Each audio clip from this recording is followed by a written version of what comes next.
Today we're going to be talking about how to feel like you're improving your cardio when you're sparring. You're like, oh, I'm feeling good. Heart's doing a really good job.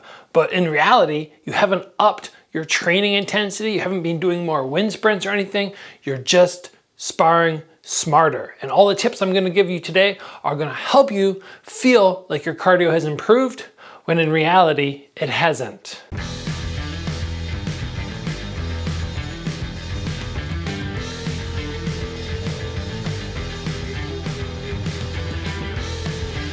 So in many of my sparring sessions, I end up having different mindsets. Sometimes when I step in, I go, my main goal today is to get as tired as possible.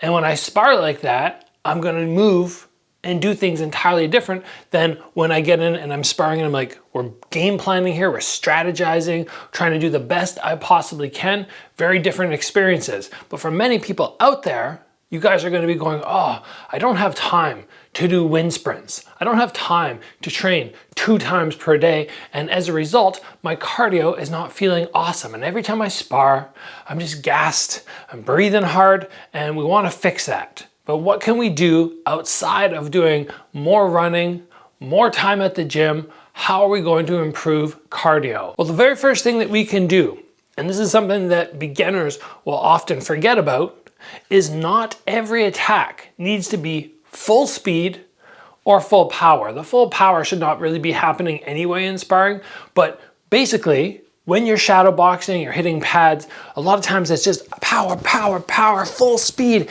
everything as hard as you can, and then you get in and you spar and you're not able to make that distinction between the hard pad work and the sparring where you should be like, okay, yeah, boom, I blast something as fast as I can, but then maybe I do a couple feel outs and then I move in, a couple fast ones, a power shot, I move out, a couple slow ones. I have everything mixed up because when you constantly put in 100% of your speed and fairly high power, yeah, you're gonna burn out faster.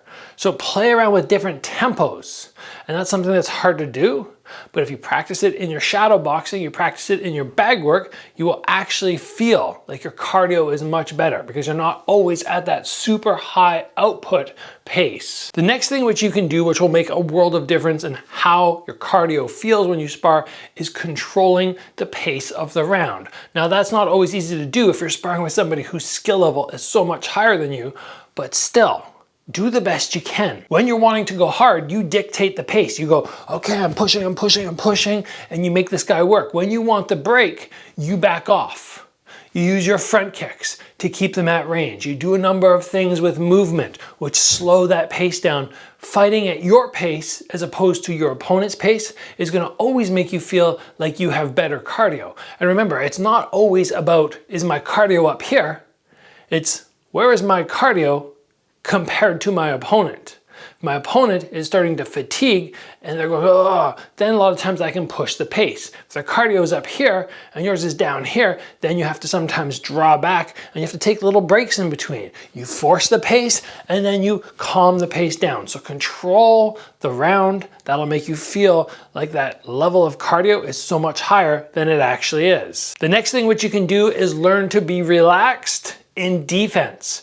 When we talk about how much energy output goes into things, obviously on the offense, even if I'm kind of going like off my first point, hard, hard, fast, fast, and then slower, take some time. Even if I'm doing that, my output is still fairly high in terms of energy.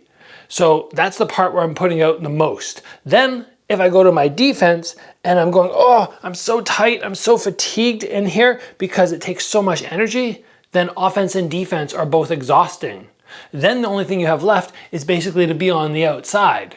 But if you spend too much time on the outside running and you don't want to engage, then the guy will chase you down because he's controlling the pace of the round, as we just talked about. So if we can go, okay, this is like 70, 80% energy output, this is like 30 or 40%, and out here is break, then a lot of the times I will be on rest and I can recover much better than if my offense and my defense are both high energy output things. So get people in front of you, have them throw shots at you, get very comfortable, relaxing in here, not clenching your muscles, not forgetting to breathe. Once you can do all that, you're gonna feel like that cardio is much, much better. Next up, don't over muscle on the inside. When you fall to the clench, or when you're in tight here, a lot of people tense, or they get to the clench and they grab and they're trying to pull. That's not what we're trying to do. That's gonna make you feel like your cardio is terrible, because as soon as you exit, your arms are gonna feel heavy and you're gonna be breathing really hard from that muscle exertion. So when you get to the inside, you're flowing. This is relaxing. This is relaxed. You can control their arms. You can toss them to the ground. If you're boxing and you're on the inside, sometimes being like right here is dangerous, but getting down here where I push my shoulder into them, that's really safe, because you isolate one of their arms by pressuring against it, and the other one, which is far away, can't reach over there very well because there's no rotation of the body. So being on the inside and not over muscling is going to make such a difference in how you feel in these rounds. Now let's say you are starting to feel like you're fatiguing. You're getting tired, you need a break, but you don't want to just run the whole time, because like we said, then the other guy's going to be controlling the pace of the fight or the round. How do we go about keeping control of the round but taking a break? We have to throw fakes.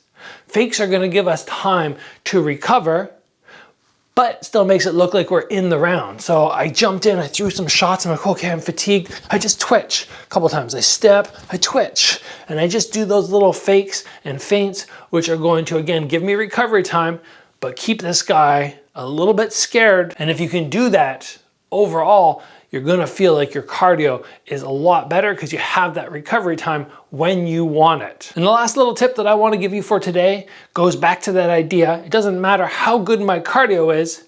If the other guy can match me, I'm still gonna get tired. You just wanna have better cardio than the person you're sparring against. If you can do that, your cardio is gonna feel great. How do we slow this guy down? How do we make him feel like his cardio is not as good as ours?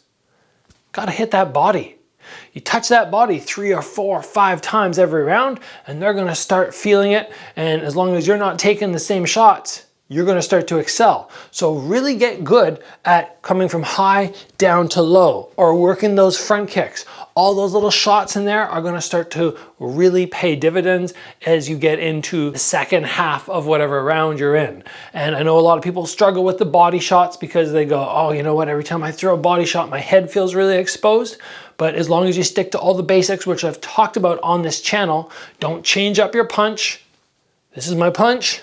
I do the exact same thing with my mechanics, except I lower my arm. If you're fast on your rechamber, you should be safe. You distract them up top, boom, and then you come right down to the body and get your hand back to your head. And anything else that you want to throw, side kicks, round kick fakes into front kicks, knees, all of that is going to really make you feel like you have better cardio than your opponent, simply because you tag them to the body. So let's call it there. I hope this episode proves to be beneficial in your next sparring session, and you can start to improve that cardio without putting in the extra work. Of course, if you do just want to put in some extra work, you can go about doing that. It's always good to go and be like, oh, I'll go and do some sprints, or I'll do a couple cross-training exercises, which are gonna help my overall cardio. Never say no to that. But if you don't have time for it or you're not interested, I think this will really help. If you guys enjoyed this episode, you think it's gonna help you at the gym, help your overall game, please give it a like. If you haven't already, join the channel, get subscribed. As always, guys, train hard. I'll see you back here soon for another episode.